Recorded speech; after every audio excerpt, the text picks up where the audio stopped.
اور اللہ کی راہ میں خرچ کرو اور اپنے آپ کو ہلاکت میں نہ ڈالو اور نیکی کرو، بے شک اللہ نیکی کرنے والوں کو دوست رکھتا ہے۔ اور اللہ کے لیے حج اور عمرے کو پورا کرو، اور اگر روک لیے جاؤ تو جیسی قربانی میسر ہو، اور جب تک قربانی اپنے مقام پر نہ پہنچ جائے سر نہ منڈواؤ۔ اور اگر کوئی تم میں بیمار ہو یا اس کے سر میں کسی طرح کی تکلیف ہو تو اگر وہ سر منڈوا لے تو اس کے بدلے روزے رکھے یا صدقہ دے یا قربانی کرے۔ پھر جب تم مطمئن ہو جاؤ تو جو حج کے وقت تک عمرے سے فائدہ اٹھانا چاہے وہ جیسی قربانی میسر ہو کرے، اور جس کو نہ ملے وہ 3 روزے ایام حج میں رکھے اور 7 جب واپس ہو، اور یہ پورے 10 ہوئے۔ یہ حکم اس شخص کے لیے ہے جس کے اہل و عیال مکے میں نہ رہتے ہوں۔ اور اللہ سے ڈرتے رہو اور جان رکھو کہ اللہ سخت عذاب دینے والا ہے۔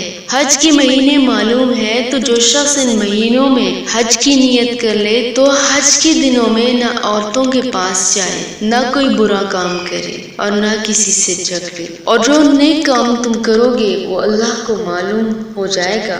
اور زاد راہ یعنی راستے کا خرچ ساتھ لے جاؤ، کیونکہ بہتر زاد راہ پرہیزگاری ہے۔ اور اے اہل عقل مجھے سے ڈرتے رہو، اس کا تمہیں کچھ گناہ نہیں کہ حج کے دنوں میں بذریعہ تجارت اپنے پروردگار سے روزی طلب کرو، اور جب عرفات سے واپس ہونے لگو تو مشعر حرام یعنی مزدلفہ میں اللہ کا ذکر کرو، اور اسی طرح ذکر کرو جس طرح اس نے تم کو سکھایا، اور اس سے بیشتر تم لوگ ان طریقوں سے محض ناواقف تھے۔ پھر جہاں سے اور لوگ واپس ہو وہیں سے تم بھی واپس ہو، اور اللہ سے بخشش مانگو، بے شک اللہ بخشنے والا اور رحم کرنے والا ہے۔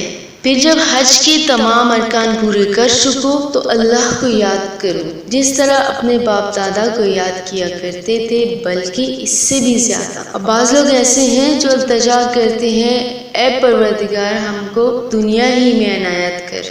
ایسے لوگوں کا آخرت میں کچھ حصہ نہیں۔ اور بعض ایسے ہیں کہ دعا کرتے ہیں کہ پروردگار ہم کو دنیا میں بھی نعمت عطا فرما اور آخرت میں بھی نعمت بخشیو اور دوزخ کے عذاب سے محفوظ رکھیو۔ یہی لوگ ہیں جن کے لیے ان کے کاموں کا حصہ ہے، اور اللہ جلد حساب لینے والا ہے۔ اور قیام منی کے دنوں میں جو گنتی کے دن ہے اللہ کو یاد کرو۔ اگر کوئی جلدی کرے اور 2 ہی دن میں چل دے تو اس پر کچھ گناہ نہیں، اور جو بات تک ٹھہرا رہے اس پر بھی کچھ گناہ نہیں۔ یہ باتیں اس شخص کے لیے ہیں جو اللہ سے ڈرے، اور تم لوگ اللہ سے ڈرتے رہو اور جان رکھو کہ تم سب اس کے پاس جمع کیے جاؤ گے۔